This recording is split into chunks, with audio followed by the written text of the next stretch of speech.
আমরা প্রায় বলি, এই প্রজন্ম নষ্ট হয়ে যাচ্ছে, ছেলেমেয়েরা আগের মতো ভদ্র নেই, মোবাইল তাদের ভবিষ্যৎ শেষ করে দিচ্ছে।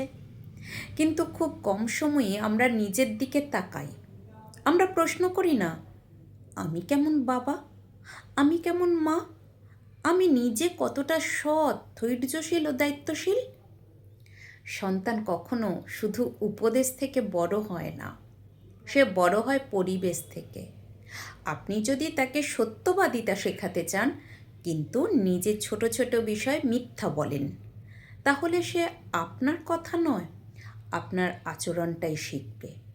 শিশুরা শোনে কম, দেখে বেশি, আর যা দেখে সেটাই বিশ্বাস করে। অনেক সময় আমরা সন্তানকে রাগ কমাতে বলি, অথচ নিজেরাই সামান্য কারণে চিৎকার করি, ঝগড়া করি, অন্যকে অসম্মান করি। একটি রাগী পরিবেশে শান্ত সন্তান গড়ে ওঠে না। ঘরের আবহাওয়া যেমন হবে, সন্তানের মনও তেমন তৈরি হবে। আমরা চাই সন্তান বই পড়ুক, ভদ্র হোক, সময়ের মূল্য বুঝুক। কিন্তু আমরা যদি সারাদিন মোবাইলে ডুবে থাকি, দায়িত্বে অবহেলা করি, সময় নষ্ট করি, তাহলে সে ভিন্ন কিছু শিখবে কিভাবে? সন্তান আসলে আমাদেরই প্রতিচ্ছবি, সে আমাদের জীবনধারার প্রতিফলন। দ্বিচারিতা সন্তানের মনে গভীর প্রভাব ফেলে। বাইরে ভালো মানুষ সেজে ঘরে খারাপ আচরণ করলে সন্তান বিভ্রান্ত হয়ে যায়। সে বুঝতে পারে কথা আর কাজ এক নয়। এই দ্বন্দ্ব তার ভেতরে অবিশ্বাস তৈরি করে, যা একসময় তাকে বিদ্রোহী বা মানসিকভাবে দূরে সরিয়ে দিতে পারে। অনেক বাবা মা মনে করেন শাসন করলেই সন্তান ঠিক হবে, কিন্তু সম্মান ছাড়া শাসন ফল দেয় না।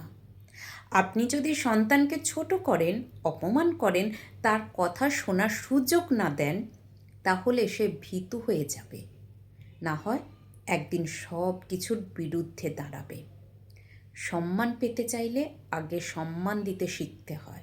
সবচেয়ে বড় শিক্ষা হলো নিজের ভুল স্বীকার করা। একজন বাবা মা যদি সন্তানের সামনে বলতে পারেন, হ্যাঁ আমি ভুল করেছি, তাহলে সন্তান শেখে বিনয়, শেখে দায়িত্ববোধ।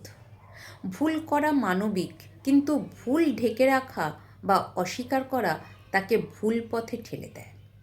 সত্য কথা হলো, সন্তানকে বদলানোর আগে নিজেকে বদলানোর প্রয়োজন। আমরা যদি চাই আমাদের সন্তান ভালো মানুষ হোক, তাহলে আগে আমাদের ভালো মানুষ হতে হবে। কারণ সন্তান আমাদের কথা নয়, আমাদের চরিত্রই উত্তরাধিকার সূত্রে পায়। তাই আজ থেকে শুরু হোক পরিবর্তন। শাসন নয়, আত্মসমালোচনা দিয়ে। সন্তান নয়, আগে নিজের শোধরানো প্রয়োজন।